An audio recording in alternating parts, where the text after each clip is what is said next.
আসসালামু আলাইকুম, নমস্কাৰ শ্ৰদ্ধাৰ ফেচবুক বন্ধু বান্ধৱীসকল। আজি আপোনালোকক এটা ঠাইত লৈ আহিছোঁ। সেয়া হ'ল ধুবুৰী জিলা, অসমৰ ধুবুৰী জিলাৰ বুঢ়াবুঢ়ী নামৰ এটা ঠাইত, য'ত আবেলি সময়ত বহুতো পৰ্যটক এনেকৈ ছবি তুলিবলৈ আহে, শ্বুটিং কৰিবলৈ আহে আৰু চাৰিওফালে দেখাব মাছ মৰাৰ দৃশ্য আৰু বহুত মাছ মৰি ইয়াতে মাছ মাৰে। ঠাইখিনি ঐতিহাসিকভাৱে বহুত প্ৰসিদ্ধ হয়। ইতিহাস আৰম্ভণিৰ পৰা, অৰ্থাৎ এই জেগাৰ ইতিহাস পোৱা যায়। সেই সময়ৰে পৰাই এই ঠাইখন এটা সৰু পাহাৰৰ টিলাৰ নিচিনা, যিটো পাহাৰৰ টিলা এইটো চাবলৈ পাৰিছে আপোনালোকে। এইটো বহুত প্ৰসিদ্ধ হয়, তাতে থকা গছটো আৰু প্ৰসিদ্ধ হয়। কেইবাশ বছৰ বয়স হ'ব এই গছজোপাৰ। আৰু এই চাওক, য়ং ল'ৰা ছোৱালীবিলাকে ইয়াতে আবেলি পৰত ফূৰ্তি কৰিবলৈ আহে, আড্ডা মাৰিবলৈ আহে ওচৰ পাজৰৰ। আপোনালোকে আহিব পাৰে। বহুত ঠাইখিনি কিয় প্ৰসিদ্ধ তাৰমানে, ইয়াত বুঢ়াবুঢ়ী বুলি কিয় কয়?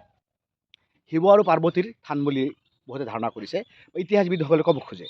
মাজে সময়ে এটা কথা ওলাইছিল যে ইয়াতে কোনো বাবাজীৰ কবৰ বা মাজাৰ বুলি আছে, সেইটো প্ৰশাসনে ইয়াতে দিছিল, উচ্ছেদ কৰি দিছে, কাৰণ তাৰ কোনো ঐতিহাসিক ভিত্তি পোৱা নাই। সেইবাবে দুটা ঠাইৰ কাৰণে এই ঠাইটো বিখ্যাত। প্ৰতি বছৰ চ'ত মাহৰ শেষৰ দিনটোত, অৰ্থাৎ বছৰৰ শেষৰ দিনটোত মেলা হয়। কি মেলা হয়? বুঢ়াবুঢ়ীৰ মেলা, থান মেলা। এই ঠাইত এটা মন্দিৰ আছে সৰু, মই দেখাবলৈ যত্ন কৰিম।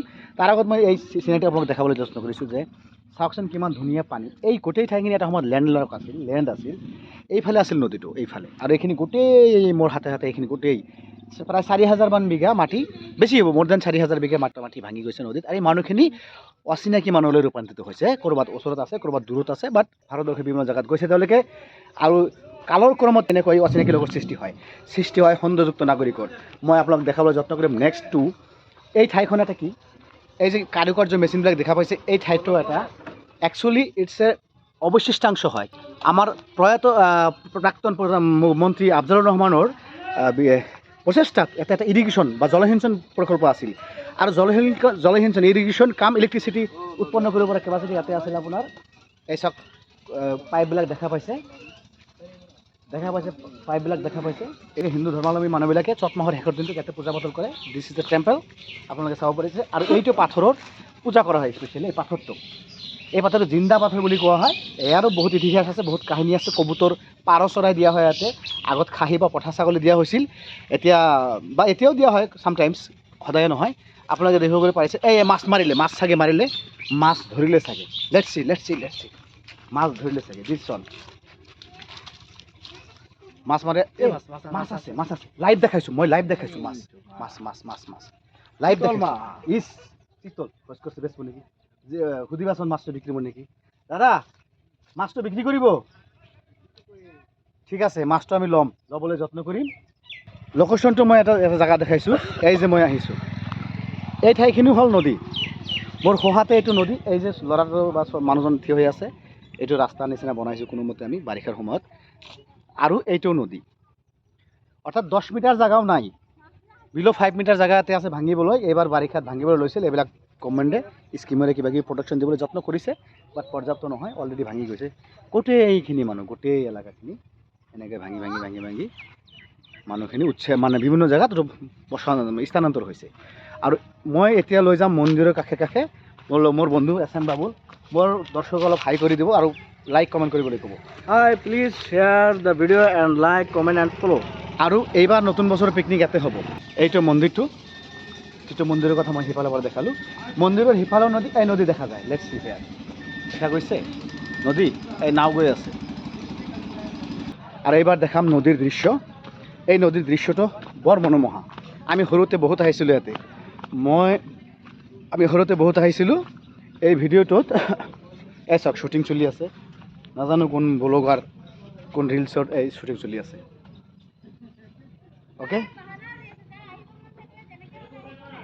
এইবাৰ আমি সৰুতে ইয়াতে যে বহুত আহিছিলোঁ। এইবিলাক অৱশিষ্টাংশ সেই আমাৰ ইৰিগেশ্যনৰ ইয়াতে মেচিন আছিলে। এতিয়া বানত ডুবি গ'ল, তাতে মেচিনটো ক'তবা হেৰাই গ'ল, ইমান তলত গ'ল গমেই পোৱা নগ'ল। এইবিলাক এই টাৰবাইনৰ নিচিনা কিবা বস্তু, ইলেক্ট্ৰিচিটি তৈয়াৰ কৰাৰ কাৰণে টাৰবাইন মোৰ সোঁহাতে দেখিবলৈ পাইছে। আৰু সেই বিখ্যাত গছটো, যিটো ব্ৰহ্মপুত্ৰ বহুত দূৰৰ পৰা দেখা যায়। তো মই নদীৰ পাৰত দেখাবলৈ যত্ন কৰিম স্পেচিয়েলি। তো আমি সৰুতে এই ঠাইখিনিত বহুত শিশু দেখিছিলোঁ। শিশু চিনি পায়? শিশু বলতে ডলফিন, হাজাৰ ডলফিন আমি দেখিছিলোঁ। বিশেষকৈ মেলাৰ সময়ত আহিলে ইয়াতে বহুত ডলফিন দেখা পায়। আজি দেখা নাপালোঁ, কেতিয়াবা দেখা যায়। আজি আপোনালোকক মাছটো দেখা পালোঁ। লাকিলি মাছ মৰাৰ দৃশ্য দেখালোঁ। চুট বচিৰে মাছ মাৰি আছে। আৰু চাওক, এনেকৈ হেজাৰ বা বহুত মানুহ এনেকৈ এই পাথৰ, আটাইতকৈ কাৰিশ্মা বা আশ্চৰ্যজনক বস্তু হ'ল এই পাথৰটো, দিছ ষ্টন। এই পাথৰটো চাওকচোন নদীৰ মাজত চাৰিওফালে চাওক পানী পানী পানী পানী পানী পানী চাৰিওফালে পানী। তাত কিন্তু কোনো মাটিৰ চিহ্ন নাই, চাৰিওফালে পানী। পাথৰটো থিয় হৈ আছে। 1998 চনত আটাইতকৈ বৃহত্তৰ বান হৈছিল, সেই বানতে এই পাথৰটো ডুব যোৱা নাছিল। সেই সময়ত বানত মই ইয়াতে আছিলোঁ। মই বানৰ সময়ত মোৰ ঘৰৰ গৰু বাছুৰ লৈ এইটো পাহাৰৰ নিচিনা টিলা যে ইয়াতে মই অৱস্থান কৰিছিলোঁ। মোৰ গৰু ইয়াতে ৰাখিছিলোঁ, খেৰ কটা খুৱাই। একমাহমান ইয়াতে থাকি মই আকৌ ঘৰলৈ গুচি গৈছোঁ যেতিয়া পানী নামি গৈছে। 1998 চন মোৰ জীৱনৰ এটা স্পষ্ট মনত ৰাখিব লগা, লাইফ টাইম মনত ৰাখিবলগীয়া এটা চন। পাথৰ সৰু নহয়, এইবিলাকৰ ডাঙৰ পাথৰ।